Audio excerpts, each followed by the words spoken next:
नमस्कार, आचरण के साथ मैं हूं टीएन मनीष। हाजिर हूं आज का मुद्दा लेकर।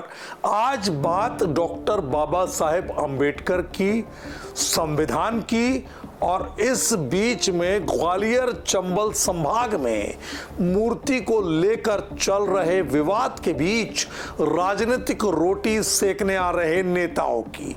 जी हां, असल में अंचल के माहौल को लेकर किस तरह से सामाजिक सौहार्द पर प्रभाव डाला जा रहा है, आज का मुद्दा इसी पर है। राजनीतिक दलों के द्वारा सामाजिक न्याय सम्मेलन करके प्रामाणिक जानकारी देने की कोशिश तो की गई, लेकिन क्या इस जानकारी देने के क्रम में अपने भाषणों में अलग अलग दलों के नेताओं ने जुबानी तौर पर संयम नहीं खोया था? आइए करते हैं पड़ताल आज के मुद्दे पर विस्तार से और जानते हैं कि आखिर डॉक्टर भीमराव अंबेडकर का मूल आदर्श और संविधान के विद्वानों की मूल बातें क्या थी। डॉक्टर भीमराव अंबेडकर भारतीय संविधान के संस्थापक, एक ऐसे राष्ट्र की कल्पना उन्होंने की जो न्याय, समानता और भाईचारे पर आधारित हो। उन्होंने कभी भी नफरत या हिंसा फैलाने को बढ़ावा नहीं दिया, बल्कि समाज में एकता और सद्भाव को हमेशा बढ़ाया। लेकिन अब ग्वालियर में चल रहा विवाद इस बात को उठाता है कि क्या उनकी विरासत का सम्मान किया जा रहा है या इसका दुरुपयोग हो रहा है। चलिए पहले उन विद्वानों की बात समझते हैं जिन्होंने संविधान को आकार देने में अपना योगदान दिया, जो इसकी मूल आत्मा को दर्शाते हैं। डॉक्टर भीमराव अंबेडकर। संविधान एकमात्र वकीलों का दस्तावेज नहीं है, यह जीवन का वाहन है और उसकी आत्मा हमेशा युग की आत्मा होती है। Sir BN Rao. संविधान का लोकतांत्रिक ढांचा न्याय और स्वतंत्रता सुनिश्चित करता है, व्यक्तिगत अधिकारों और सामूहिक कल्याण के बीच संतुलन बनाता है। MV पायली। डॉक्टर अंबेडकर ने समानता सुनिश्चित करने वाला एक ऐसा संविधान तैयार किया जिससे उन्हें संविधान का पिता कहा जाता है। KM मुंशी।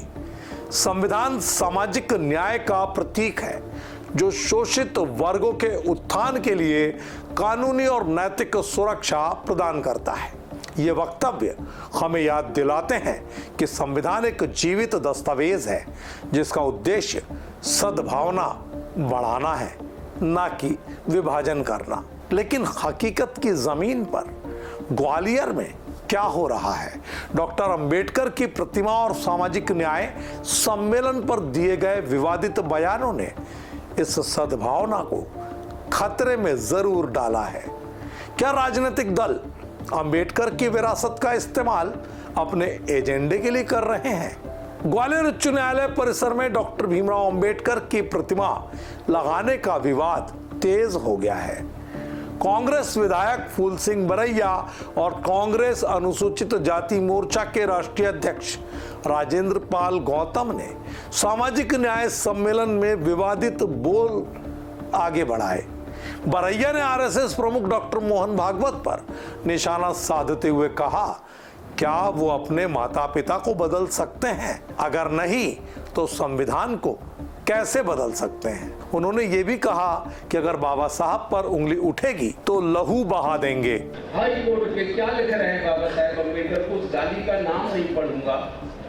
अगर लिखने वाले ने जो बाबा साहेब अम्बेडकर को इतनी भद्दी गाली दी है, ये गाली उसका भाई भी पढ़े तो वो भी गाली दे देगा अपने भाई को कि तुझे ऐसा विरोध नहीं करना चाहिए। इतना बुरी गाली दी है।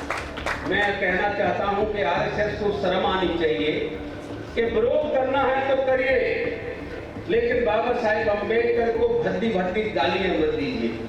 और बाबा साहेब अम्बेडकर की स्टैचू का अगर मामला है तो अगर स्टैचू लगनी है तो सबसे पहला हक संविधान निर्माता का स्टैचू लगने का कोर्ट की जगह होती है, इसके बाद कोई दूसरी जगह।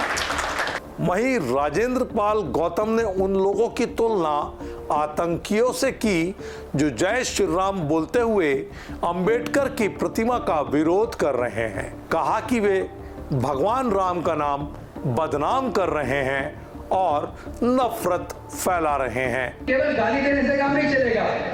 आपको यह भी याद रखना चाहिए कि जब सावित्रीबाई फूले महिलाओं को पढ़ाती थी, जिसका विरोध हुआ, तो उनको पढ़ाने में मदद करने वाले कुछ ब्राह्मण अध्यापक भी थे। जब डॉक्टर बाबा साहेब अम्बेडकर ने जातिवादी मानसिकता वाली मनुस्मृति का दहन किया, तो मनुस्मृति दहन करने में डॉक्टर बाबा साहेब अम्बेडकर जी के साथ कुछ ब्राह्मण उनके दोस्त भी थे। ये बयान विवादों को और बढ़ावा दे रहे हैं। बरैया का दावा है कि BN राव को संविधान निर्माता के रूप में प्रचारित किया जा रहा है, जबकि ऐतिहासिक रिकॉर्ड बताते हैं कि राव ने पहला मसौदा तैयार किया, लेकिन अंबेडकर ने उसे अंतिम रूप दिया, जिससे उन्हें वैश्विक स्तर पर संविधान का मुख्य स्थापक माना जाता है। MV पायली और अन्य विद्वानों ने अंबेडकर को संविधान का पिता और माता कहा, जो उनकी भूमिका को दर्शाता है। क्या डॉक्टर अंबेडकर ने कभी नफरत भरे भाषणों या हिंसा को बढ़ावा दिया? यकीनन नहीं। उनका जीवन शांति और समानता के लिए समर्पित रहा।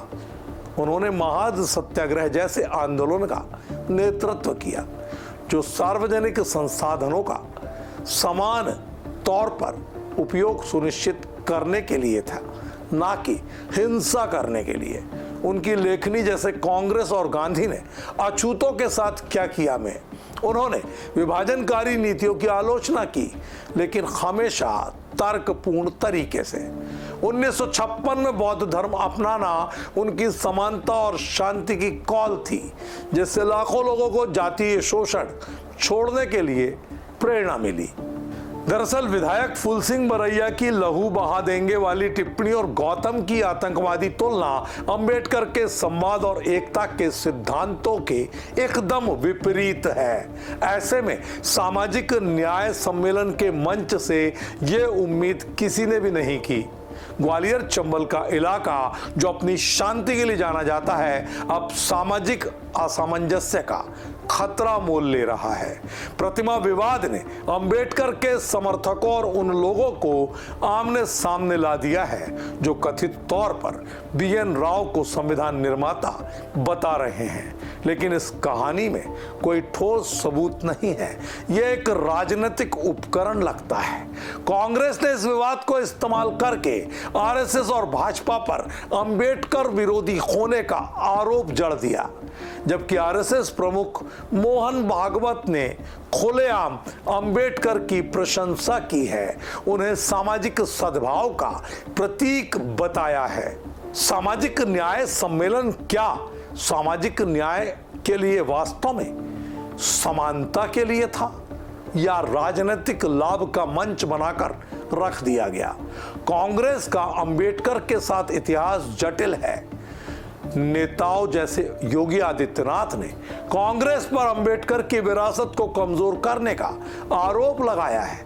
उनकी चुनावी हार और भारत रत्न पुरस्कार में देरी का हवाला दिया है। दिग्विजय सिंह की हालिया टिप्पणियों ने इस विवाद में आग में घी डालने का काम कर दिया है। दिग्गी राजा के बिगड़े बोल क्या थे, आइए आप भी सुने। भारत का संविधान लिखने के लिए किसका चयन किया जाए? तब पंडित जवाहरलाल नेहरू, सरदार वल्लभ भाई पटेल जी महात्मा गांधी जी के पास गए और उनसे अनुरोध किया कि संविधान सभा में इस समिति का अध्यक्ष किसको बनाया जाए। महात्मा गांधी ने कहा, एक ऐसे व्यक्ति का चयन होना चाहिए जिसके समाज ने हजारों सालों तक सामाजिक अन्याय भोगा है, जिसके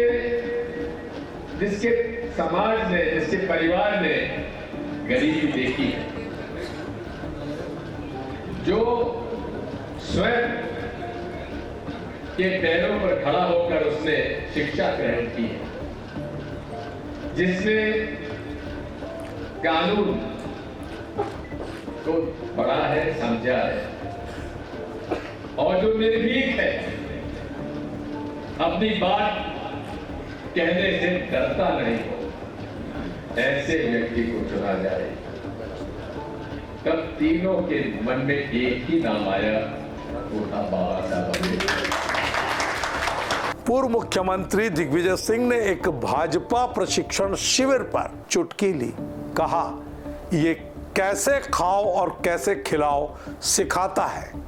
और अहमदाबाद में विमान हादसे के बाद डीजीसीए में खाली पदों पर सवाल उठाया।